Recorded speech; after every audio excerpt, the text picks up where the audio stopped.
BJ, you saw Hustlers? I did see Hustlers. I can't believe out of the two movies I saw this week, Ad Astra was the one with more daddy issues than Hustlers. It blew my mind.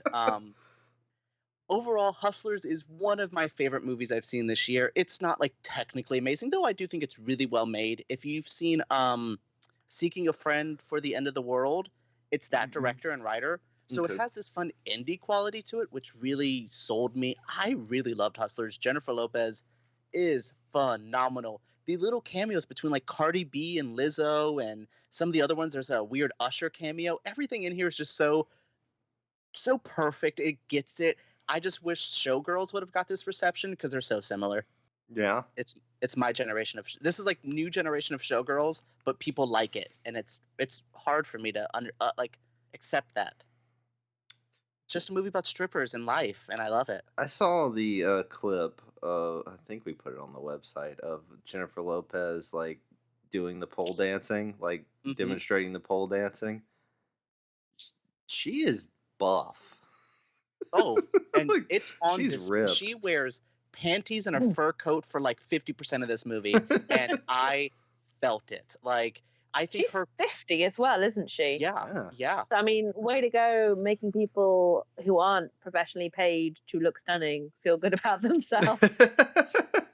All But I I could will say this. think seeing that clip is like, damn, Jennifer Lopez could kick my ass. Like, Oh, Oh, yeah, she needs to undoubtedly. be like a superhero in something That was soon. not, sorry, not Just you, Alan. That was like people in general. That wasn't yeah, me being no, like, God, she's yes, Alan, get your shit together.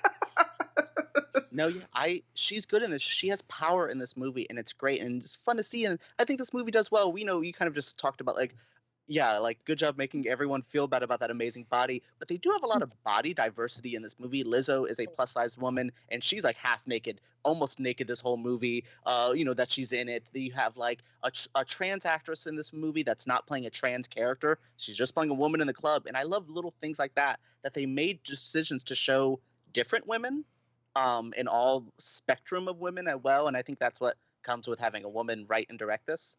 I think you feel that. There's not a lot of exploitation of the nudity. It's a overall really well made movie. I think Jennifer Lopez is in an awards talk.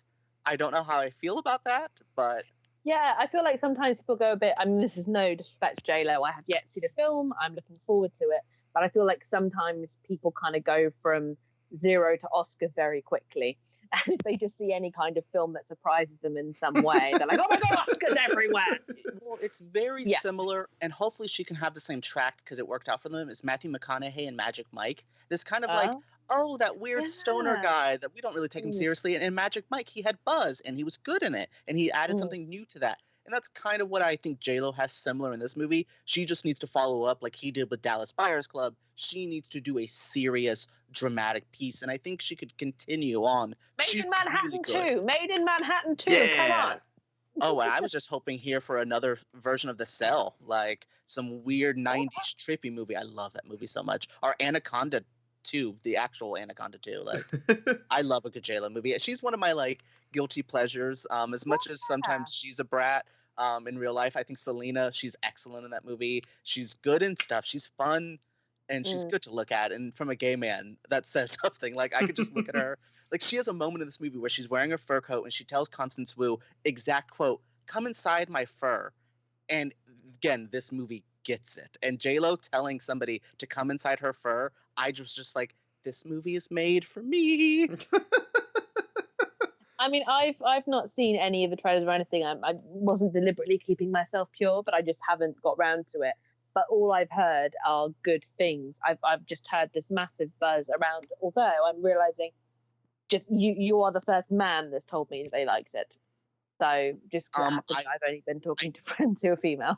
I don't want to say that's common for this movie, but there is some people who have turned this movie into they're glorifying the horrible things that these women have done because the women in this movie aren't great people. They do some bad Yeah. things, but they all go and get their probation or their jail. No spoilers. This is literally like a true story of strippers who, if anyone doesn't know the plot, Hustlers is these women, these strippers after the recession. All these billionaire clients aren't coming to the strip clubs anymore, so they have to find ways to get money, and they start drugging men and start swiping their cards.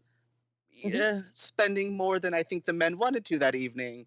And it's interesting, but I don't think this movie glorifies them. But I do see some men aren't too happy that this movie doesn't handle men that great. And I'm like, yes, the men are handled in this movie as great as women are handled in other every other film. Yeah, because this is so similar to like a Scorsese film I will compare it to. Not on the same level of like art and blah blah blah, but it's in that similar vein. So the way women are handled in a lot of those like wives or just the whores or the Liv Tyler and Ad Astra.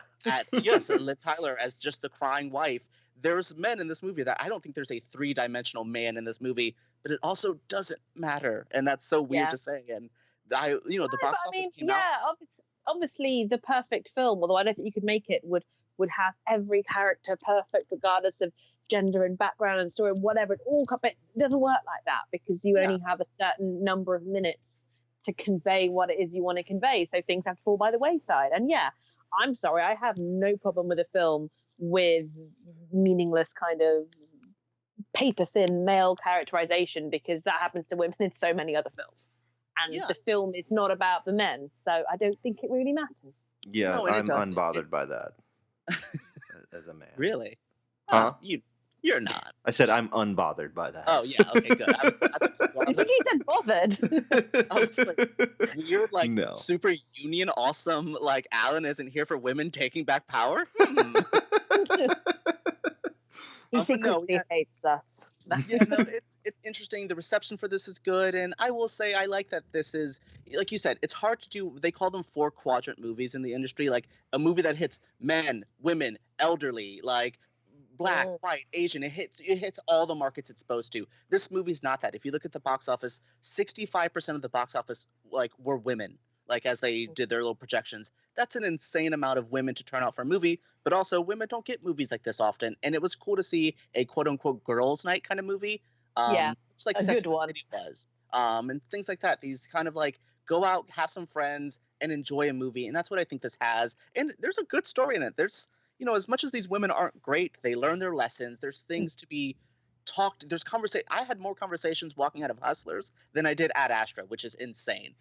The Flickering Myth podcast is a source for all of the weekly entertainment news that we could possibly be bothered to talk about. Tune in every Tuesday for a roundtable discussion featuring a host of Flickering Myth writers and contributors.